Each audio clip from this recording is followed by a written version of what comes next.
Hello, everybody. Jeff Mason and Hidi Fankhauser today coming to you. Simple Biz 360 podcast, episode 99. So, Hidi, welcome, and please tell the audience a little bit about yourself, if you could. Yeah, absolutely. Great to be here. And so my name is Hidi Fankhauser, obviously, and I am in the apparel industry, and my business focuses on product development. We specifically focus on the sportswear industry, but that is kind of a wide range because we've got activewear customers, we've got outdoor customers, the hunt community, running community, and some ski wear. And product development, just to paint a little bit of a picture of what that is, it's taking what the client wants creatively and turning it into a product. So working that through the process to make sure it fits, it doesn't fall apart, it looks good, and arrives on time. So that's what we do. Very awesome. Well, thanks so much for joining us on the show today. Folks, a SimpleBiz360 podcast on YouTube. You're going to see a little favicon on your lower right-hand screen. If you have not subscribed yet and you like the show, we invite you to just hover over that. You got to be signed into YouTube. Hover over that and subscribe to the show. If not, Hidi, and for your family and friends and customers too, let them know we're on 27 listening platforms. So if you want the audio experience and not visual, you're welcome to do that as well. We got Matt and Dietz here running the boards. We had a little technical stuff we had to work through, which is all, happens sometimes, but we finally got going. And we're coming to you from Half Coast Studios in St. Louis, a wonderful operation. And wow, we're almost at 100 episodes. And this show is so fun for me, Hidi. And folks, I spent about 10 years of my life in the apparel industry, in the actual manufacturing genre of the apparel industry. So I really got into the nuts and bolts of putting things together. And I made clothing for a lot of big brands like Target, Kohl's, and so forth. And Hidi and I had the wonderful pleasure of meeting each other somewhere around 2005, maybe 2006. Hidi was with Crocs, and I was with a small company out of St. Louis, and I flew out to Denver, and we got together and specifically talking about putting together a scrubs program with Crocs. And that's when you guys were just hot and heavy out there, which we'll get to later on. It was fun, but we've been in touch on LinkedIn. Thank you, social media, for keeping us in touch, and just watching Hidi progress and grow, and so exciting. And you are an expert in what you do. And I'm just so pumped that you can, bring some and shed some light on just business aspects and the apparel industry as well. So I'm excited and thrilled to have you. So Hidi, are you from the Colorado area originally? Is that where you're from? No, actually, I grew up in Eastern Kansas. And so we came out here. My husband found work out here like soon after I did have one job in Kansas City first, and then soon after that came out here. So we've probably been out here for 22 years, I guess. Nice. So big family, small family, where you grew up? Yeah. So I've got a brother and a sister, and I actually grew up very rural on a farming and ranching operation. And, it was a really good place to grow up and an experience as far as, having that as part of my childhood. Nice. So what is it, independently owned ranch? Yeah. So, and we chatted a little bit about like that entrepreneurial spirit coming from, my parents. At the time, of course, you didn't call them an entrepreneur, being a farmer, but right. I mean, I can definitely see that now. And, just seeing that passion and perseverance that they had in making it work, no matter what. And, that's all they wanted to do. Yeah. That's all they knew how to do. And also just, seeing that they had to learn so many different aspects than just what the job role was. You also had to learn accounting to keep all your bookkeeping and your mechanics to make sure that all the equipment ran, and management, because they had several employees. So, seeing that entrepreneurship in them, Yeah. I definitely learned a lot from. Oh, by osmosis, you're picking up all these different aspects of business at the dinner table, at lunch. They're asking you to help out. I mean, I know that, I service the farming and rural community, ranching community in my daytime job quite a bit. A lot of the store chains you might know out there, a lot of they call them farm and fleet. But, certainly always the hard workers, that echelon of entrepreneur, which, ranchers and farmers, hard workers, up early, to bed early, and multitasking and learning a lot of different aspects of that business. So when did apparel kind of, when did the light bulb about getting involved in apparel go off for you?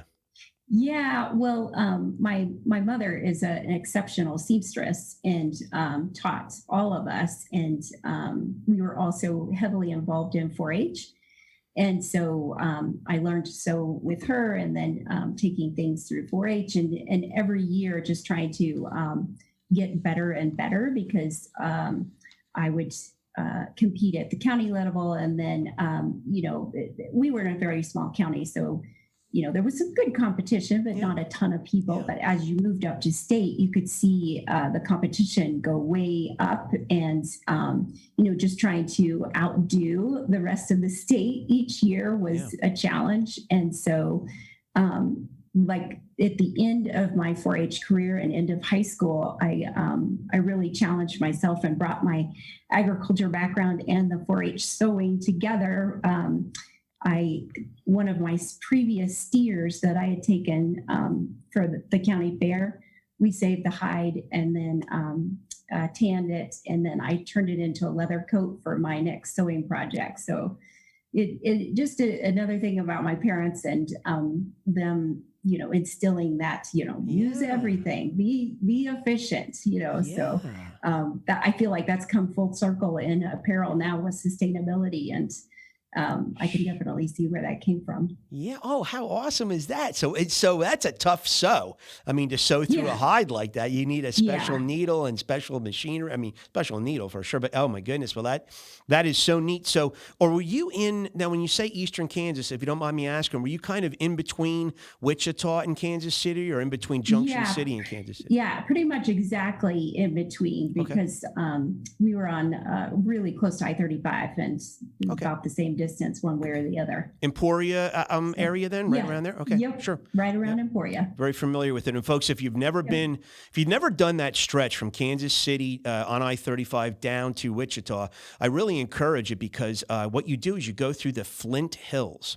And if you've never seen the Flint Hill geographic section of the United States, you have to see it, because you can look for miles and miles and miles and see nothing but rolling hills. And Heidi, honestly, the first time I saw it might have been 2002, because I'm from the East Coast, and I thought I was with somebody in a car, another associate. I told him, I said, it looks like an atomic bomb went off here or something. It's just no trees. It's wild looking. It really is. Just cattle. It is pretty impressive. Yeah. And, growing up around it, I didn't know how special it was, but, getting out in the world, that it is a unique place for sure. It really is. I had another associate in a car once from Long Island, and we were going down to Wichita, and she looked out and she said, you know what?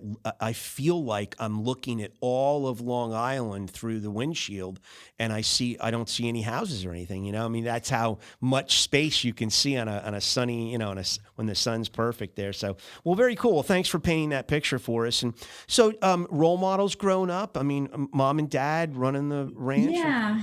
Yeah, for sure. Parents for sure. And, I had some good encouraging teachers and mentors through 4-H again.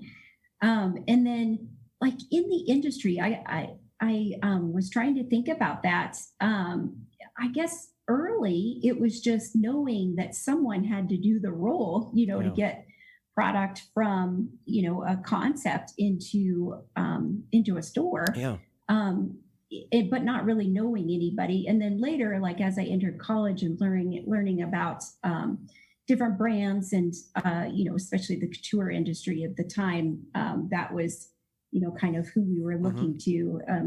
That would have been like mid 90s. So there were some definitely some brands that I was admiring the product that came out. Sure. But just really knowing that someone had to do this job role, create product from beginning to end. I could see it through what I was doing at home. So I knew commercially it had to be done. Oh, so very cool. So now you go to college. Did you go to school with the intentionality of getting involved in product design? Yes. Yeah. My degree is in apparel design. I had really no idea what I'd actually end up doing with that. I think that's pretty true with any kid when they go into something they don't fully understand, that it seems very simple. Oh, someone makes clothes. But then after getting into the workforce and realizing how many different segments that you could go into in the industry, creative, the technical side of things, the fit side of things, developing the raw materials. You can be someone that sources or does product engineering. There's just so many job roles that I had no idea before I entered. Absolutely. Yeah. You really open your eyes to the vastness of the apparel industry and sourcing industry in and of itself. Yeah. And it changed dramatically when we were involved in it, because we went from a predominantly USA production base to, we saw NAFTA, we saw things come into play with, Asia subcontinent manufacturing as well. Yeah. Absolutely. That changeover really happened right when I entered the workforce. And that was really interesting to see how quickly it just disappeared from the U.S. Absolutely. Nope. No problem. We are family. I got the sign. I put this sign up. I said, which mural do I put up today? And I thought, you know what? We work out of our houses. Let's show the little icon about working at our desk in the house. So no problem.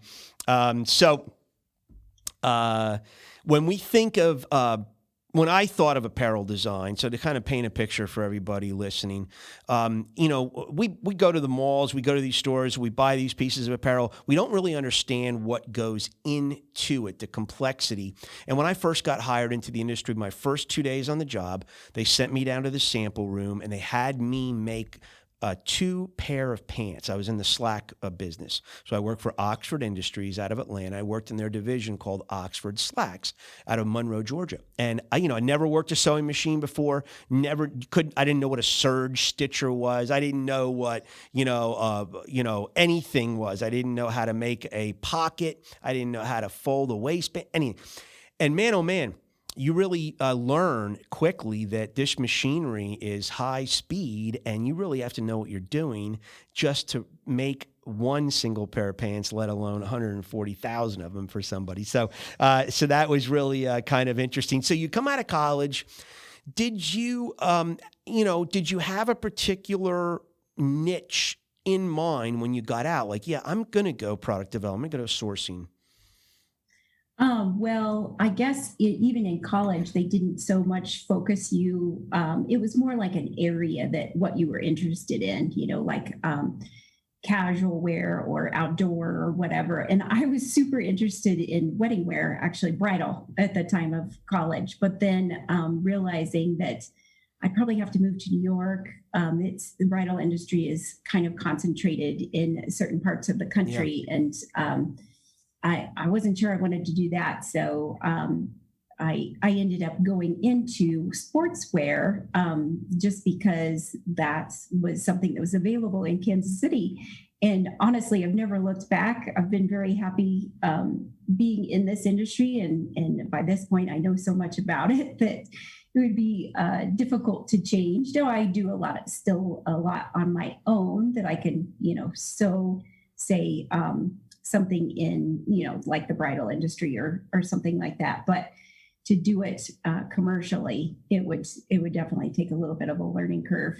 Yeah. So what was, if you looked at college and you look at now, what was your favorite part of the production development process when you're in school compared to what you like the best now? It's interesting, and I kind of almost think it's the same. What I really liked was the beginning to end process, like end to end, because in school that was just the best thing, to come up with a concept, do the patterns, sketch all the designs, and then sew and put together the garment, get it fit on someone, and just see the whole thing come to life. It's just amazing. And I still think that's probably one of my most favorite things, is just seeing the whole thing come to life. There's a lot of joy in it, I guess. Yeah. And I guess if I super focus in, like today, what I really enjoy is problem solving, just because I feel like there are so many things in construction due to just making sure the garment stays together, or is there more efficient way to do this? Like, can you turn 3 steps into 1 step? So to save cost and, again, sustainability, you're not having the operator sit there so long, that sort of thing. That kind of problem solving, I enjoy immensely. And it's so great to find out, like in working with a factory, that you've helped them solve something that even they didn't see. Yeah. And that's pretty cool. Yeah. No. So that's probably one of my favorite parts. Absolutely. Well, yeah. And, and I'm so glad you said that, because we've all purchased apparel that has not performed well for us. We did not like it. Came apart. It chafed too early, or it just became, kind of a raggy looking garment that we no longer wanted after just a few wears. And you really do. You get exposed to all those different elements of the industry, and you learn what to select as a fabrication, or, what to select as a manufacturing method, stitches per inch, all kinds of things to make sure that garment holds up. So I appreciate you saying that. So I think one of the things I hope our audience really gleans today, because there's a lot of entrepreneurs out there who may be listening to this, a lot of business people in general, and attention to detail, Hidi, and in my, putting my book together and everything, and coming to launch this podcast, I've watched attention to detail for 30 years. I've watched how so many businesses skirt over the importance. They don't emphasize that. And that's where the margin erosion occurs. My exposure to the apparel industry taught me to be very detail-oriented, extremely detail-oriented, because margin erosion was the last thing they wanted to, come across at the end of a program, as we called it. So I hope we're going to get to some of that today for sure, and hopefully it helps our audience realize the importance of putting attention to detail in their work. Like if you see behind Hidi right here on the bookshelf, those are most likely program details, a lot of those, to how to assemble a garment, that we call them Techpacks, and how to assemble a garment properly. Speak a little bit to that. When's the first time you ever ran across a Techpack? And explain for the audience what that is, really. Yeah, absolutely. So really, technically, I probably didn't see a first Techpack till I entered the industry. In college, it was something different. So it was more like a trim sheet Yes, that we would create in school. But in the industry, you're absolutely right. It's called a Techpack, and I associate the best analogy to be like a blueprint for a house. So the Techpack shows a sketch of the garment, so what the intention of what the garment is supposed to look like, front and back, at the minimum, and then many garments that are really technical, you have to go into a ton of detail sketches to really explain and get across what you're wanting for how a hood is constructed in an interior, cords that are all hidden inside. The cord locks might even be inside. Lining, a removable lining, like all of that detail has to be completely sketched out. And pictures are definitely the best way. And honestly, it doesn't matter whether you're making here in the US or overseas, but pictures are the best language, whether you speak English or not. And so that really is the key to making sure all of that is conveyed to the vendor. And then the next part of the Techpack would be a bill of materials. And this would list all of the items, just like you were saying, like things fail if you don't have the right materials in there, or you choose low quality materials. So you want to make sure and specify all of that out. So the vendor is using whatever you have spec'd, and then it will it will adhere to the qualities that you're expecting in fabric, in trims, in the stitching, etc. All of that is listed. In addition, for each colorway, all of the colors have to be called out for each of those items, along with the labeling, branding, etc. What is expected. And then last would be measurements and or patterns. So to make sure that the garment comes in at the size you are wanting for each size on the label. So typically for this process, we will request a sample in what's called the base size, and base, it's different for every company, but it's typically somewhere in the middle. And you will get a garment in that base size so you can check fit, and then also other details about the garment, how it's put together. That's where you really communicate all of that sort of thing. But you're also wanting to check fit and how the pattern is made, and how the garment drapes on the body, and the balance of the pattern, and just the function of it. So since I am in sportswear, like if it's for a hunt company, it's got to perform for the end use of that hunter. Are they a bow hunter? Are they fishing? Whatever the end use is, can they move in the garment, and does it look good when they're standing still? So all of those things are really important, and that all comes out in the Techpack, and then additionally with comments that go with the sample. Yeah. No, it's really it's a fascinating concept, folks. For anybody at home or listening or watching, it's really just kind of a Techpack is a very large notebook that builds your expectations. It builds expectations that a factory can eventually interpret and produce, and it puts all of those in very organized fashion, pictures, sketches.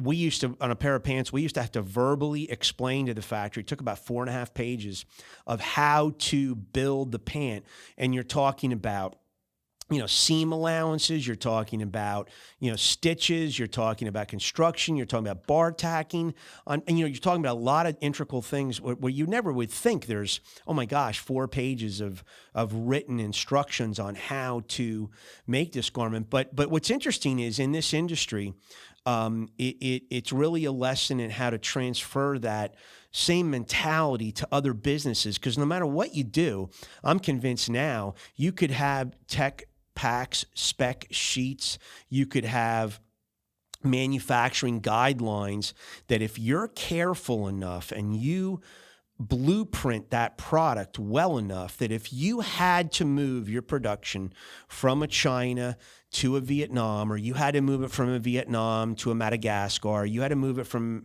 Vietnam to the United States, you can still get a seamless looking product that doesn't change if you're able to inform and instruct that production facility to follow your expectations you've baked in to this Techpack. So whatever you do, I encourage you to think about it. It's no different than a recipe in a way. Recipe is a little more simplified way to build those expectations for the end product. And what I found fascinating about that was that when you get to small businesses, Heidi, what you find, or what I find a lot, is on the end of the production cycle, when they have the end product and now they're selling it, oftentimes, you thought you were making something that cost you $8 and you were selling it for $12 and your profit was $4.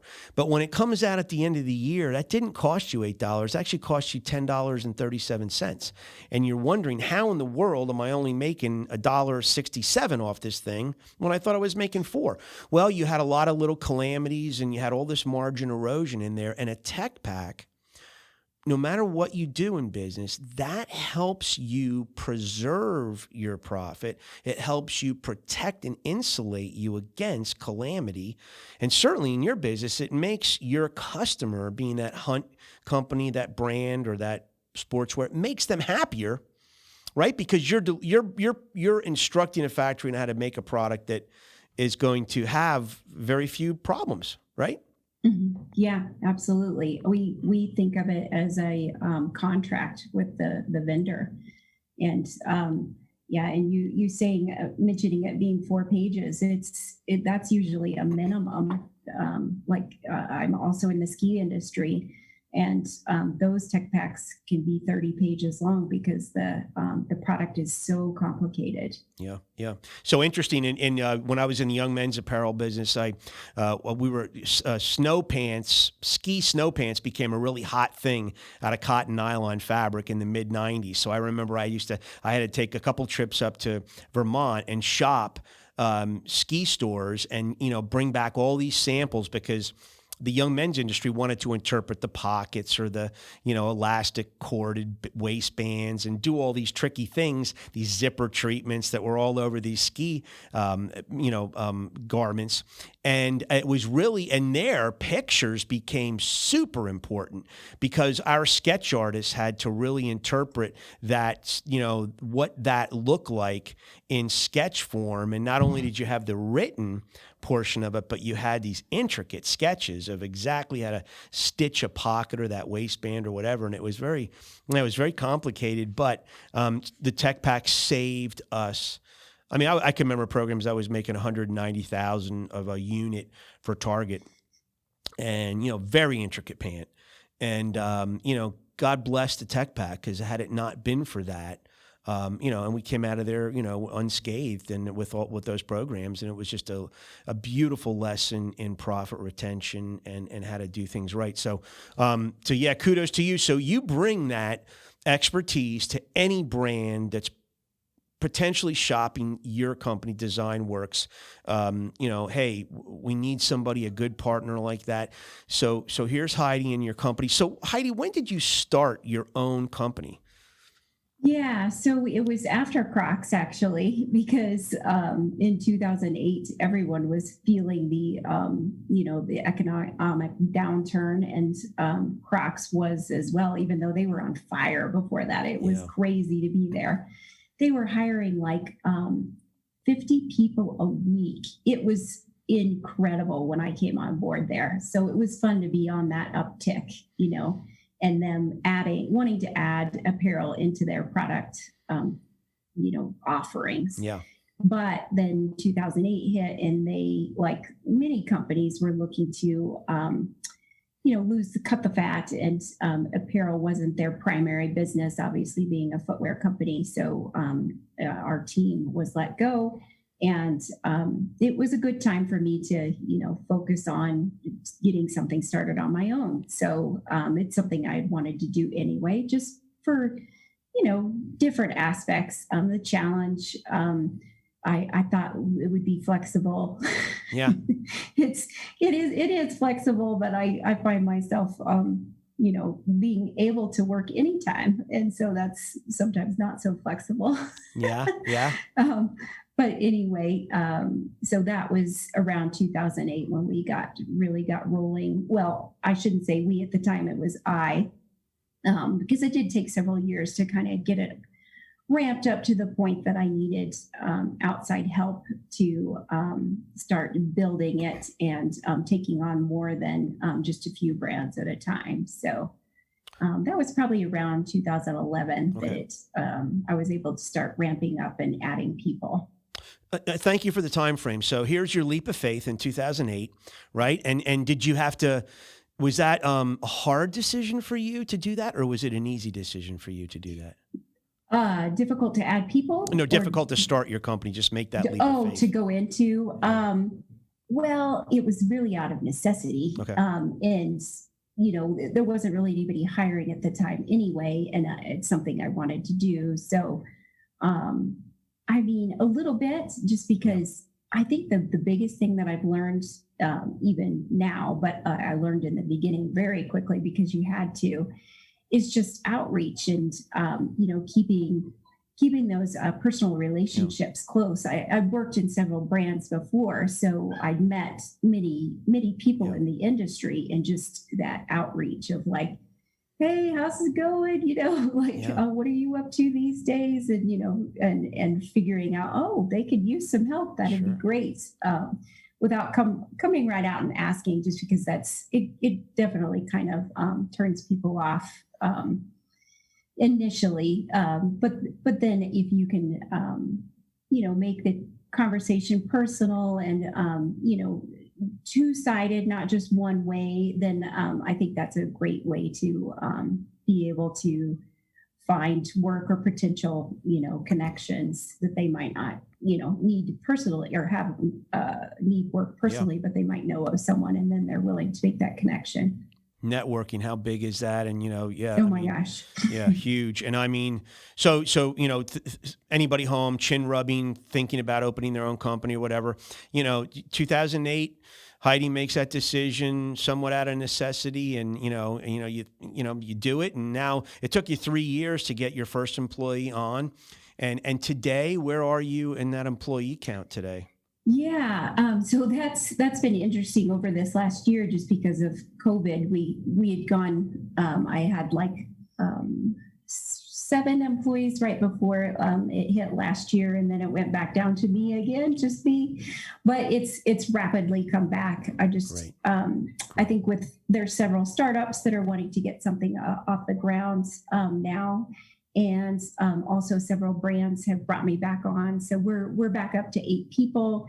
And I think we have 10 brands that we're working on right now. So that's tremendous. Well, and when you do good work and when you're really skilled at what you do, and you are, your name gets around, your reputation gets around in this industry, and people know that you bring it to the table, you do it well. That's an awesome bit of news, and encouraging that, you've bounced back that well and even exceeded, where you were before. So 10 brands, are you inviting new business on as we speak? I mean, yeah, absolutely.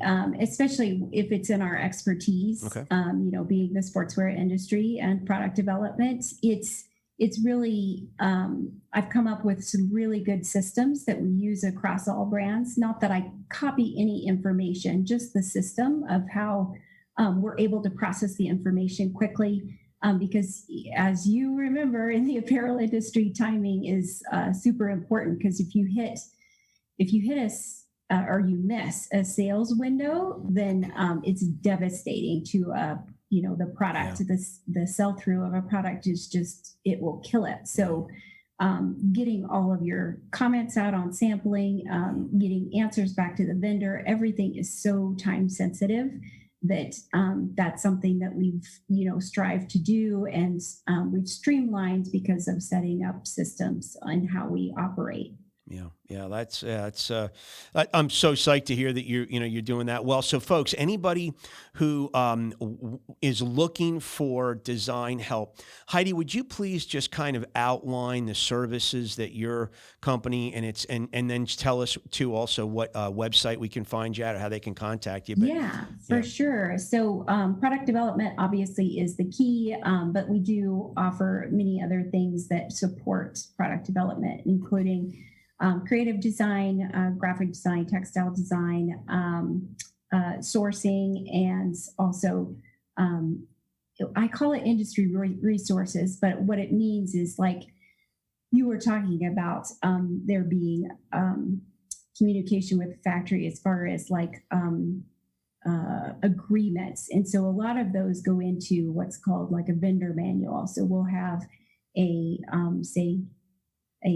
point of measure manual, and grade rule manuals, and folding manuals, and packing manuals, and also social compliance, things that all support the product development process. And so those things we've really streamlined and tailored and gathered from all different industries to come up with information that's, we do have to continue to tailor it somewhat for our brands, but we've gathered so much, it's easy to put something together. Is everything now digitized? So Techpacks and everything, is that become a digitized function? You mean like, is it all electronic? Right. Yeah, I mean, it depends on the brand as well. Like some of the brands are in their own product lifestyle management system, or PLM. That's most of them are web-based, so there's several that are in that sort of system.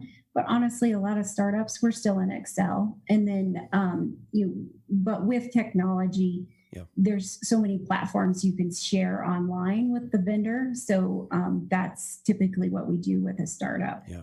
Yeah, excellent. So, so folks, if you're out there, and Heidi and I have been in this part of the startup business, and I've been in it for a little bit. You've been in it longer, but if you're sitting at home, you're wondering, you got an idea, you think you have a love for apparel, you're thinking about starting a company. Heidi would be a great person to talk to, because you really have to think about all the componentry.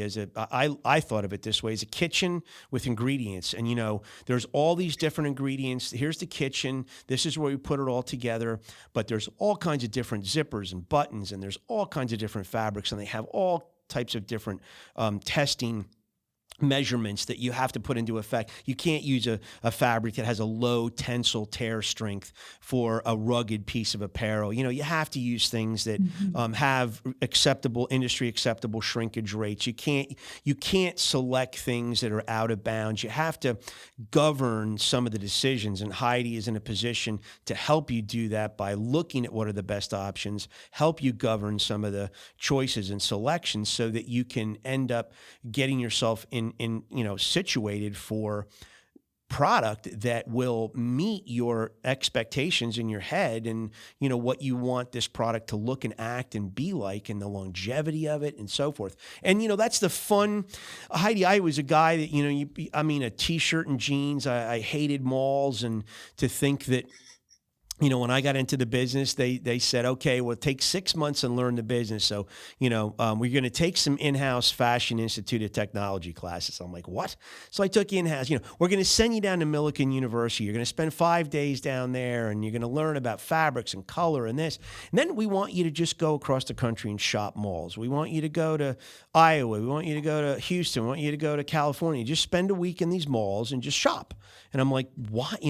But you really had to understand all of the, what they really wanted me to understand was the componentry, the ingredients factor. They could steer me on how to do the right thing, but it was all understanding componentry and washes and finishes on fabric and fabric behavior and all those things that eventually, when I could sit down and be a consultant to a Kohl's or Target or whatever, I had a lot of sound knowledge where I wouldn't steer them in the wrong direction. And that's what a Hiding Design Works is able to do for anybody, is help you cull through all that and steer you into that right direction. And it ended up being a contagious job for me. It was so fun. It was painful saying goodbye, because at my point I was, now able to go to Hong Kong a couple times a year on fabric research trips. They were sending me to Paris, Amsterdam, London, just to shop twice a year. I'd go to Montreal twice a year. And, just really soaking up, I was at that level where I was like this chef. And come see Chef Jeff. I think I told you, I asked Oxford, can I change my business title to be a garmentologist? I felt like, this is becoming a science for me. But it really, and the love affair of it has never left. My wife we'll be in a mall or something. She'll say, I'm going to go shop over here. Do you mind? I said, no, not at all. I'm fine. And, I just walk around. I look at the construction. I look at the fabric. I feel, I touch, I look, there's all different things that I examine now. And it's so, I don't know. I ended up loving it, and I still do. And I know you're passionate about it too, because we've commiserated about that. And so folks, if you're interested, Hiding Design Works not only bring you skill and expertise, but I know she brings you a passion, a love affair for what she's doing too, right? Yeah, honestly, absolutely. Yeah. So Heidi, help some entrepreneurs out there. What's the biggest hurdle you had to overcome actually establishing your own company and becoming Design Works? I think it's just like getting started, your self sort of voice saying, oh, I'm not ready yet. I don't have enough of this yet or enough of that yet, just get started. Okay. That's the best advice for sure. So, I guess the other thing is, as far as longevity and staying in it is pay attention to technology. Depending on whatever industry you're in, just make sure you stay with whatever is the next thing in your industry. And that's something we're looking at and are training in right now is the apparel industry is moving from more of a 2D sort of aspect into 3D. So we've now been in 3D for about a year, and it's been, a new skill that's been tough to learn, but it is going to change the industry for sure. And I've been using it with a few different brands, and what we're finding is I can go ahead and either create the pattern myself or ask the factory to create the pattern and then ask for it back, get it draped on an avatar and take a look at it and make quick changes before they ever waste the time, resources, fabric on making a sample. Wow. And so it's really impressive. It's going to definitely change how we do things. Wow, that is really great, because we've talked about this before, and I've seen some activity on LinkedIn when you've made some comments about it too. But folks out there, to understand that patterns are guided by what we call graded specs. And basically, when you're going from a small to a 2 extra large, you've got all these measurements that a factory would adhere to make sure that they're creating the right size as it's meant to go on measurements. But what you find out very quickly, and where this 3D comes in and this avatar fitting, is that, those numbers don't create a good fitting pattern. They may create measurements that meet a test at the end, but making sure that pattern is comfortable in your industry, it's got to be functional, fully functional.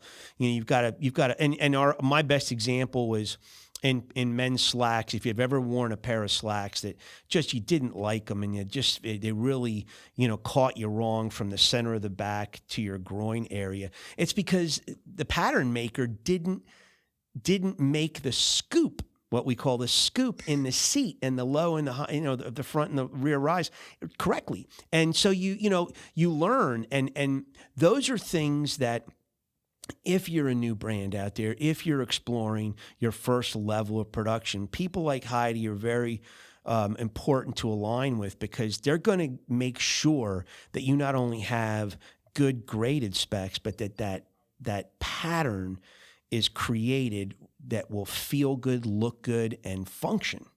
And it's really, right? It's got to look good. It's got to feel good on the person, and it's got to function. It's not it sounds easy, but it is not to pull off. Correct? Yeah, I agree. And I say that, a consumer will buy something because of the creativity or the design aspect of it, but they're going to come back a second time if it fits well. Absolutely. Bingo. And that's really what product development is all about. Bingo. And there's so many, and a lot of things that we as shoppers, I've learned this. I'm going to just use an example from a pair of pants. You might go to a Gap and you might say, every time I buy these pair of pants, I buy a 32-inch inseam and I'm 5'10". These stinking pants are so long. Why is that? Well, you know what? Sometimes the Gap will build in their specs. They'll say, okay, for that 32-inch inseam, here is the final measurement after washing that we want. It can't be any shorter than 32, but it can be 33 inches long. So now you've got a tolerance of nothing on the negative side, but you can actually build that pant to be, an inch longer. And so you can get a pant that's 32 inches long in the inseam, or it's 33 inches long, but you can never get it at 31 3/4.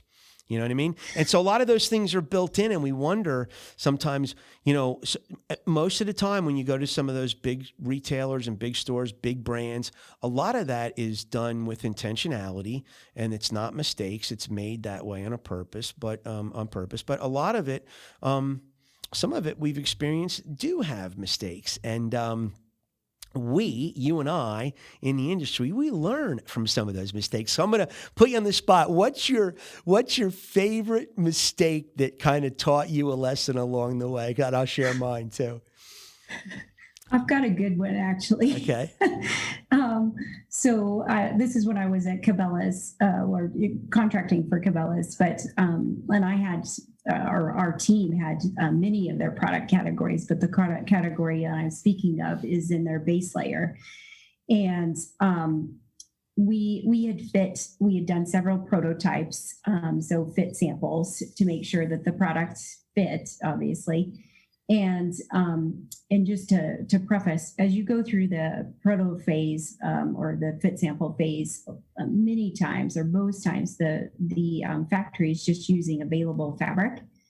And then we were like, oh, it looks great. Yeah, keep going.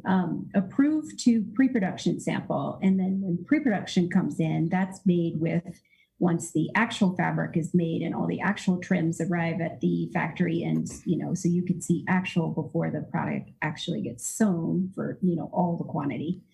And that pre-production sample came in, and it measured okay, and I put it on the model and it didn't fit. We couldn't get it on. Oh no. And I was like, oh my gosh, what happened?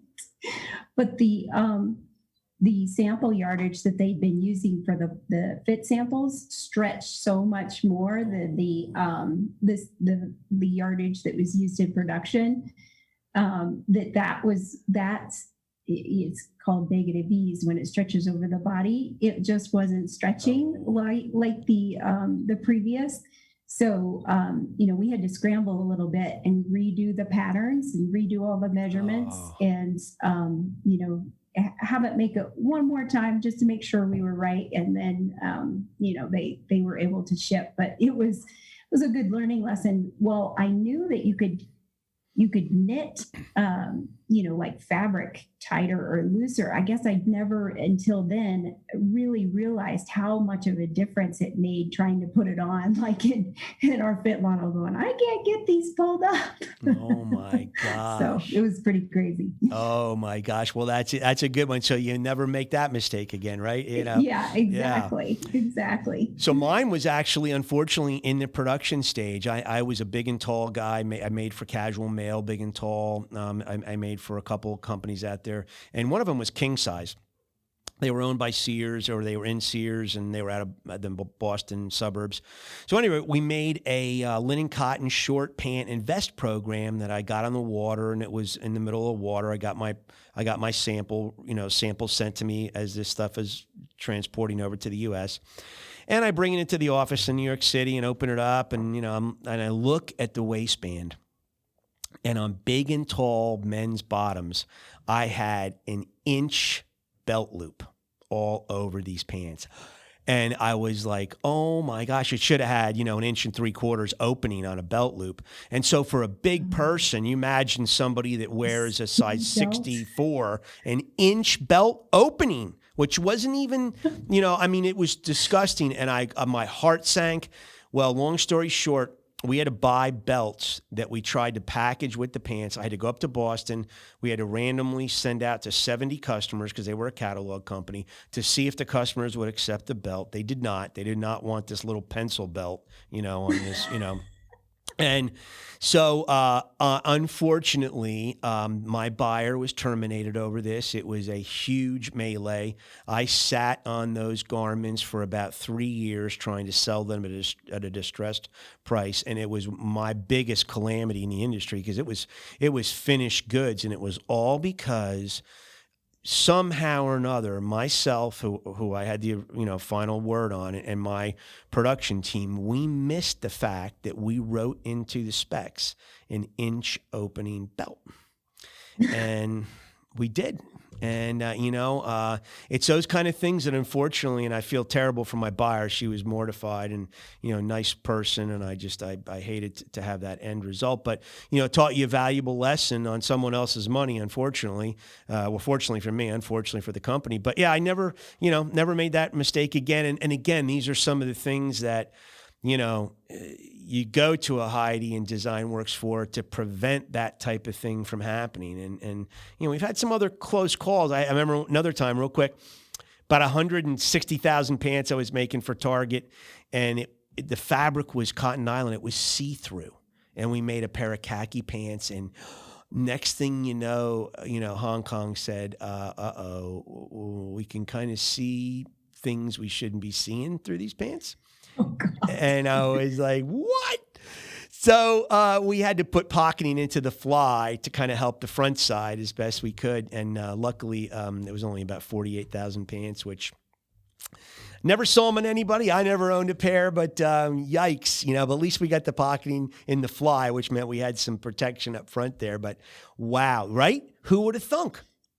Oh, I know. And I like your belt loop example. I typically find the mistakes that are made. It's because I'll dig through paperwork and realize that, we have made them because we've asked for the wrong thing. Yep. But usually I ask for enough samples, like check and balance, that we catch the mistakes. So, I haven't had any like major, go into production mistakes. Thank goodness. Well, and so another trick, and I'm sure you know this as well. I was with a product development person a couple of years ago. We did some focus groups in the Kansas City area and in the Missouri area. And then, so I spent 2 days with this person in the car. We talked shop.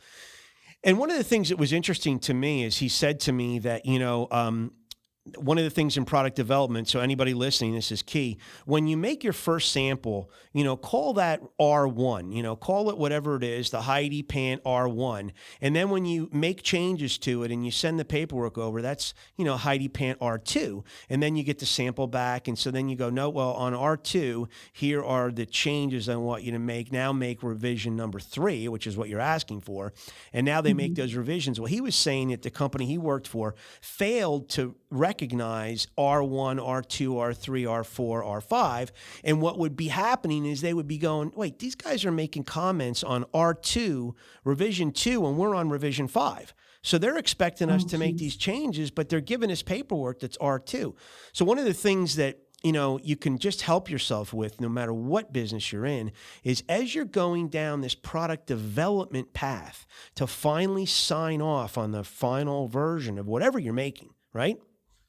Make sure you're giving these revision numbers so that you can track them along the way. Because if you're at revision 5 and you've got a 6th revision now, you want to make sure that those changes you're making, those 2 changes, are made on top of all the other hard work you've done in revisions 1 through 5. And believe it or not, it sounds so elementary, Heidi, but so many people miss it. Yeah, I would agree that attention to detail is key, like especially in product development, but I'm sure in many other lines of work, just making sure that everything's buttoned up. Yeah, sure. Absolutely. So attention to detail couldn't be more important in your business. And so what would a great piece of advice from you to the entrepreneurial community be? What advice could you give? I like in training people to do what I do, that attention to detail, or discipline, as one of my clients calls it. He's like, we need to instill discipline into every step of the process. And he's absolutely right. You do, because it's important to the outcome. And trying to convey that to the people that are working for me of that as well. And, I can talk and talk and talk, but until they walk through some of the mistakes themselves, it doesn't stick. So I think a lot of it is you have to kind of walk through it and then realize, oh, that's why she was telling me to do, XYZ, whatever. Right. So it's not the quickest method, but or maybe it is, trying to head it off for them. It does stick better if they experience some of those mistakes themselves. Yeah, absolutely. No, it does. Seriously, you learn much better. You just do. I remember a college professor telling me that the wise man learns from his own mistakes, but the wiser learns from others. But sometimes in this business, you have to go through a couple of those mistakes to really realize the impact of it, and then then you invite that discipline or intentionality or governance on that, and really apparel production, because. What's I guess probably one of the scarier things is in apparel production, unlike making, working in the production of a car factory or television. A lot of times you're right there, your engineers, your staff, all your product development people are in-house. And in the apparel business, you go through all these motions to get all these revisions and all these approvals, and you finally have your finished product. Now you go hand it off to somebody, in most cases you don't know that well. They're now supposed to interpret what you give them the way that you carefully, built it in the kitchen and you all worked for months to do it. And, you've got a client base, especially in sportswear, that is accustomed to that. Oh yeah, I know that if I buy a pair of, or a piece of apparel from this sportswear company, I can always expect A, B, and C. Well, now you're passing it off and expecting that factory to be able to interpret that to deliver A, B, and C. And that's hard, especially in your business, because you've got fit and comfort is so important, right? Yeah, absolutely. Now layer on fashion, because it's got to look hip, got to look cool. Yeah. Right. And I mean, it's not, folks, it's an amazingly intricate business.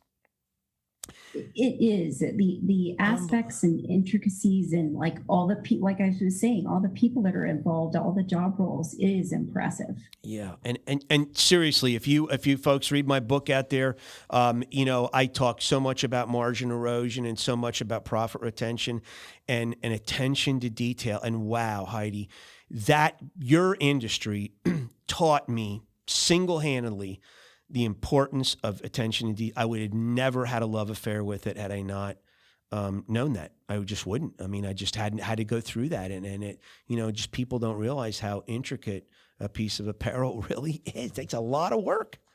It is. Months and months and months. So very cool. Yeah. So fun at work. Do all your employees work out of their homes, or are you decentralized or? Yeah, we're pretty much remote. We do collaborate, weekly is either, daily online, weekly in person. And they'll come into my office just because I've got, full range of dress forms, and we might need to fit different product on different sizes. Or we'll meet together with the clients in person. So yeah, that's kind of how we operate. But for the most part, everybody's kind of on their own and on their own time, own schedule. I mean, it's typically a weekday sort of thing, but that occasionally changes, and that's okay. We're super flexible. So how do you guys, fun at work? What are you, how do you guys inject fun at work? I need to reinstitute that since COVID. But what we had done prior, and which I need to get out and do again now that we don't have to wear masks here in Denver. I assume you're probably the same anymore. But we've done the Denver Art Museum had an exhibit for Use St. Laurent, and so went and saw that. We've done those fun paint things or just different activities, together, just to make sure we're collaborating, staying in touch, and that sort of thing. Because being remote, it does get a little bit isolating. So for sure. Well, that's cool. So group gatherings, get together. Yeah. That's awesome. Well, thank you so much. And Heidi, I know you have a passion for paying it forward and working with developing, people. Tell us a little bit about your passion that you do on Fridays, if you could. Yeah, for sure. So for the last 2 summers, this summer and last summer, I started a mentorship program with college here, Colorado State. And I have several students that have gone through, they now have a product development degree. And so I have several of the students that are about to go into their senior year. And we're going into really specific industry projects that they have to complete each week and then share with the whole team each week. So it's something that they would typically do as a, somebody coming right out of college that would go into product development, something that they would be asked to do. So that I'll give them a project of a typical thing that they would have to know how to do. And it's been super interesting because it's just so much you don't learn in college until you get into, the industry. And again, understanding that detail, how important and valuable it is. And A, learning to see it, and then B, learning to communicate it and, put it on paper if it's in a drawing, or communicating it in person or in words. It's just both of those things, seeing it and then, taking it to the next step. Yeah. Yeah, excellent. So that's been rewarding for you. Have you? I mean, is that something that you're going to continue on with, in the future too? Yeah, probably, just because I find a lot of joy in it, just passing on that experience. And then also it's been great for us as well, because we'll end up finding somebody that wants to come on board. So it's been a good segue into bringing someone new on. Yeah. That's awesome. Well, it's so nice of you to do that. And wow, anybody's privileged to spend time with you, I would think they would learn a ton. And, you just we really didn't we didn't end up doing programs together, but I just, it's very easy for me to recognize real, true professionals when I bump into them. And, when we work together because we did explore, we went through kind of an exploration when you were at Crocs. And I just knew, wow, Heidi has it going on. She knows what she's doing. She cares about what she's doing. And, when brands are coming to you, because when someone has a startup idea or even a developed brand, man, that's their child, that's their baby. You know what I mean? Oh, yeah. And that they want some TLC in addition to good product. But I mean, that's, you're holding their baby, and that's, it's not as disassociating as you would think it is. It's very connected. You're part of the brand. Yeah, absolutely. It's been interesting working with the different brands, like the bigger ones that are a little more hands off and you totally know what you're doing, just keep going. Yeah. Or the newer ones where it's I'm dealing directly with the owner and how passionate they are about it, and understanding and taking that passion and turning it into something that they love as well. That's, again, it brings a lot of joy for sure. Yeah, that's great. And then, that's awesome. And then when you find out that all of the product inventory sold out in record time, that's like, yes, now we know we hit a home run. So that's always the pièce de résistance. So, well, unbelievably great conversation with you. Before you give out your website address and all that stuff and how to get in touch with you, is there any question I forgot to ask you? I don't think so, but I am actually just kind of curious what got you into podcasting from apparel, because I, like you, could definitely tell you had it going on and knew what you were doing. So why the switch? Yeah, so, very good question. Thanks for asking. So in 1989, I was a sales trainer. I was in the computer industry. I didn't get in the apparel industry till 92. And, I loved the education process. I loved seeing the light bulb go off in someone's mind when it came to professional selling skills and having something work for them. And I thought back then, you know what? I want to write a book to pay things forward and write this book in the latter part of my career. So I spent 30 years, I call it my career became this creative experience, but I leaned mostly on situational observations, and I tied it to a government study I read in 1988 about losing customers and what I ended up calling the silent business killers. So as I start to assemble this book and really start to put things together in 2007 or 8, and then I really sit down and start to decide to go to a cabin and start writing this book in 2016, my editor actually said, so, when are you going to do your podcast? And I said, I'm not going to do a podcast. Oh, you have to do a podcast with this book too, simultaneously with the release. You're a good storyteller. You should do it. I thought, well, maybe I shouldn't. So the more I'd never, 2016, I'd never listened to a podcast in my life. So I thought more and more about it, realized I had to dive into social media. I was on Facebook and went on twice a year, and here I am knowing I got to launch into social media. And so I decided, let me try let me do a podcast. And so we started. I haven't missed a week. This is our 99th episode. So 99 weeks in a row. Every Thursday morning we come out.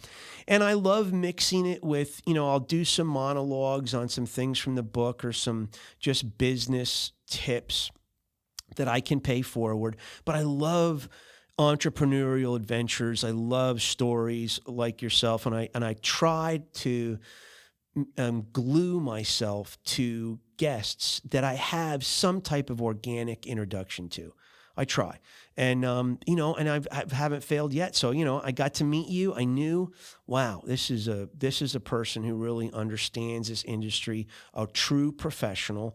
And I'm glad we reconnected on LinkedIn and just watching some of your posts. And, when you had that one flutter back and forth about a pattern, there's a bunch of people that chimed in, myself included, on, pattern is, just doesn't go off the graded specs. It has to fit right. I said, wow, I have to get Hidi on as a guest because, I watched you grow your business and now you're where you are. And it's because you do good work. And I know that. And so that's where we are. And so we're going to see, but you're episode 99. I can't believe it. And oh, awesome. Yeah, we're here. And so thank you for asking that question. And so one of the fun and exciting things we do at the end of every show is we ask our guests to pick a lost in the shuffle rock and roll track that meant something to them. And we put it at the end of the show. And I have to say, unequivocally, you're a close second with a gentleman out of Australia. He gave me a song, but from Midnight Oil. But the song you selected is by far the coolest one, the most unique one. So tell us the band and the tune that you've selected here, if you could. Yeah. So the band's called Walk Off the Earth, and they're in Canada, and they're just so creative. The creativity is what definitely drew me to them. But they will redo, they do have some of their own original pieces, but they typically redo older songs. And then it's just in a creative way. It might be multiple people playing one instrument. It might be with pool noodles. They've got one where they're hanging from a bar for the entire song. But the one that I like the best is with the pool noodles, and it's Hello. Nice. Well, that is awesome. And we are going to put that up on the, there's a little card. So if you look up on the YouTube channel, you'll see a little card at the end that'll have the song up there. You just click on that and that'll take you to this video. And the one we're going to put up has been viewed 7 million times. And, the band, this particular setting is in a garage. They're on top of a surfboard and they're using pool noodles and things. I mean, it's crazy, but I don't know if you think this way. In this video, folks, there are 2 zippers that play a part in this video. And I will tell you right now, they're probably YKK RC zippers, don't you think? That's true. Yes. I was like, that's just not an off-brand zipper because that baby comes, So I won't give it away, but it's a great tune, great video. Bands out of Burlington, Ontario. Yeah, they, I mean, it speaks for itself when you see it. So thanks for that selection. And Hidi, we wish you and DesignWorks all the best. How can anybody get in touch with you if they want again? Just one more time, if you could. Yeah, for sure. So it's Hidi Fankhauser on LinkedIn and on Instagram. And my first name is no E, Hidi. And then last name is just one R at the end, not at the beginning. So. Okay. And you guys, nice. Do you guys have a website as well that you, or? Yes. So that is designworks-usa.com. Yeah. And, but I definitely have work posted there, but it's not super current just because, the industry, protecting the client, I don't post anything until long after it's been launched. I want them to launch first, obviously, out of respect.